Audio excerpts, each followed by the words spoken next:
3 फरवरी 2026 से लेकर 11 अप्रैल 2026 तक बुध गोचर करने वाले हैं कुंभ राशि में। कुंभ राशि में बहुत सारा एक्शन होने वाला है। कुंभ राशि में राहु पहले से मौजूद है और 17 फरवरी 2026 को कुंभ राशि में ही सूर्य ग्रहण होने वाला है। जब बुध कुंभ राशि में प्रवेश करेंगे तब वो अस्त होंगे। फिर 5 फरवरी 2026 को बुध अस्त अवस्था से बाहर निकलेंगे। कुंभ राशि काल पुरुष कुंडली के नैसर्गिक 11वें भाव की कारक होती है, जहां से समाज को देखा जाता है, यानी कम्युनिटी, कलेक्टिव फोर्स को देखा जाता है। साथ ही 11वां भाव इच्छा पूर्ति का भी भाव होता है, इनकम का भाव होता है। बुध हमारी बुद्धि, हमारी वाणी के कारक होते हैं। Trade, logistics, business, data, finance के कारक होते हैं। वहीं राहु एक मायावी ग्रह है, यानी इल्यूजन का कारक होता है और साथ ही फॉरेन एलिमेंट्स को दर्शाता है। बुध एक तेज गति से चलने वाला ग्रह है, वहीं राहु शॉर्टकट्स लेने में माहिर है, यानी राहु को किसी भी हालत में रिजल्ट्स चाहिए ही चाहिए।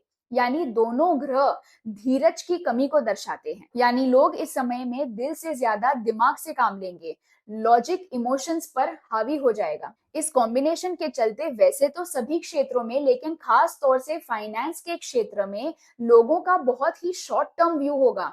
वो आगे के बारे में लॉन्ग टर्म सोचेंगे ही नहीं।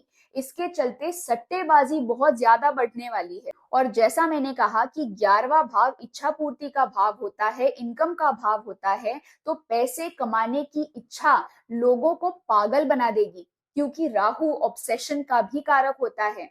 और इतना ज्यादा गैम्बलिंग करेंगे लोग कि अपने कीमती एसेट्स तक को गिरवी रखने के लिए तैयार हो जाएंगे। सोने और चांदी में भी जो स्विंग्स हमें देखने को मिल रहे हैं और फिलहाल जो रैली बनी हुई है, उससे कई सारे लोग अच्छा खासा कमाएंगे। लेकिन अगर आपने लालच किया तो आप बहुत ज्यादा पछताएंगे। खास तौर से चांदी में सट्टेबाजी करने से बचिएगा, क्योंकि सिल्वर जो है वो बहुत ही ज्यादा वोलेटाइल मेटल होता है और कुंभ राशि सिल्वर की ही कारक होती है। इसीलिए आप सिल्वर में भी लॉन्ग टर्म व्यू बना करके चलेंगे तो ज्यादा अच्छा होगा, और जहां पर आपको प्रॉफिट होता हुआ दिखाई दे रहा है वहां पर निकल जाइएगा। ऐसा है कि जब ये दोनों ग्रह साथ आते हैं तो रूमर्स भी बहुत ज्यादा फैलते हैं, और जिसके कारण हर्ड मेंटालिटी भी बहुत ज्यादा बढ़ती है। यानी क्योंकि सब कर रहे हैं तो मुझे भी करना चाहिए, ये वाली मेंटालिटी आपके अंदर आ जाती है और इसके कारण आपको नुकसान होने लगता है। अभी भी रिसेंटली जो भारी करेक्शन होने के बाद फिर से ऊपर जाता हुआ दिखाई दे रहा है सिल्वर, वो माया है, वो इल्यूशन है। इसीलिए अपना पैसा सोच समझ करके इसमें निवेश कीजिएगा। अगर आपका सिल्वर में लॉन्ग टर्म व्यू है, स्पेशली अगले साल तक का, तब तो कोई दिक्कत वाली बात है ही नहीं। अब क्योंकि इस समय में रूमर्स बहुत ज्यादा फैलेंगे तो मिस इन्फॉर्मेशन भी बहुत ज्यादा बढ़ने वाला है, जिसके कारण भी लोग भ्रमित हो सकते हैं। खास तौर से अगर आप अपना पैसा कहीं पर निवेश करने वाले हैं तो उसके रिलेटेड जो डॉक्यूमेंट्स होते हैं वो अच्छे से पढ़ लीजिएगा, वरना आपके साथ धोखा हो सकता है। इसी बात को आगे बढ़ाते हुए आपको सचेत करना चाहती हूँ कि ऑनलाइन बैंकिंग करते समय, ऑनलाइन ट्रांजैक्शंस करते वक्त बहुत ज्यादा सावधान रहिएगा, क्योंकि साइबर फ्रॉड के केसेस बढ़ने वाले हैं, खास तौर से बैंकिंग सेक्टर में। साथ ही इंटरनेट भी ठप हो सकता है, इंटरनेट में प्रॉब्लम्स हो सकती हैं, इंटरनेट आउटेजेस हो सकते हैं।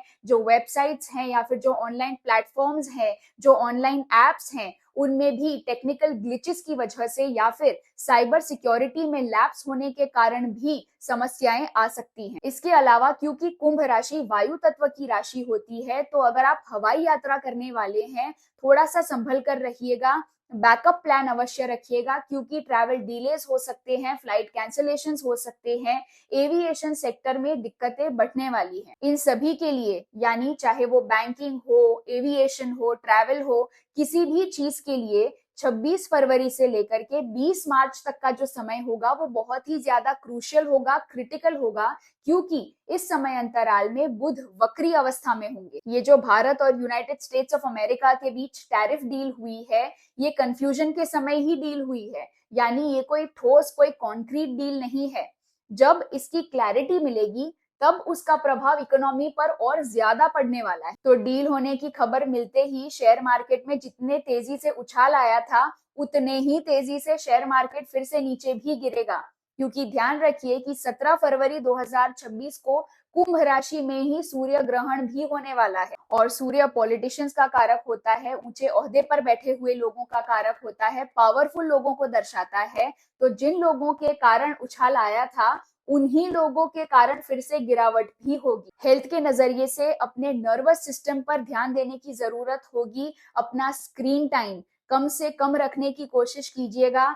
ये मोबाइल डिवाइस जिस पर आप ये वीडियो देख रहे हैं या फिर अपने लैपटॉप्स या जितने भी इलेक्ट्रॉनिक गैजेट्स हैं उनका उपयोग जितना कम हो सके उतना कम करने की कोशिश कीजिएगा, क्योंकि इंफॉर्मेशन इनफ्लक्स होगा, डेटा ओवरलोड होगा, न्यूज के ओवर कंजम्पशन के कारण आपके ब्रेन की सारी वायरिंग हिल जाएगी, उसके कारण आपको नींद नहीं आएगी और नींद ना आने की समस्या ही आपकी अन्य बीमारियों का जड़ बनेगी। जितना हो सके उतना प्रकृति में समय बिताने की कोशिश कीजिएगा, नंगे पांव घास पर चलने की कोशिश कीजिएगा, खुले वातावरण में प्राणायाम या फिर डीप ब्रीदिंग करेंगे तो आपको बहुत ही ज्यादा राहत मिलेगी। साथ ही डाइजेशन की समस्या के कारण आपको स्किन से जुड़ी हुई समस्याएं हो सकती हैं। तो अगर आपको गैस, ब्लोटिंग या इंडाइजेशन की प्रॉब्लम है तो पहले उसे ठीक करिएगा ताकि आपकी स्किन अपने आप ही अच्छी हो जाए। इसके अलावा हार्मोनल प्रॉब्लम्स भी बढ़ेंगे, खास तौर से जिनको थायराइड की समस्या है उनको ज्यादा सावधान रहना चाहिए। और क्योंकि राहु इल्यूजन को दर्शाता है तो महंगी महंगी क्रीम्स खरीद करके अपना पैसा बर्बाद मत करना अपनी स्किन को अच्छा करने के लिए। आपको ऐसा लगेगा कि महंगी क्रीम्स लगाने से आपकी स्किन अच्छी हो जाएगी, इससे बेहतर होगा कि आप रूट कॉज को ठीक करें। अपने ऑफिस में भी ज्यादा गपशप और गॉसिप्स मत करना, नहीं तो उसके कारण आपकी नौकरी भी जा सकती है। अपने कलीग्स पर भरोसा मत करना, अपनी पर्सनल लाइफ के बारे में उनसे कुछ मत शेयर करना और ऑफिस में भी जो चल रहा है उसके ऊपर आपकी टिप्पणी देने की कोई जरूरत नहीं है, क्योंकि लोग प्रमोशन पाने के लिए या फिर सैलरी हाइक के लिए किसी भी हद तक जाएंगे, तो ध्यान रखिएगा। मैंने आपको सारी जानकारी दे दी है। अब आप इस गोचर के लिए पूरी तरीके से तैयार होने चाहिए, किसी भी प्रकार की बेवकूफी मत कीजिएगा। ठीक है, अब मैं मिलती हूँ आपसे अगले वीडियो में, तब तक अपना ख्याल रखिए और मुस्कुराते रहिए। बड़ों को आदर, छोटों को प्यार। वीडियो देखने के लिए बहुत बहुत आभार।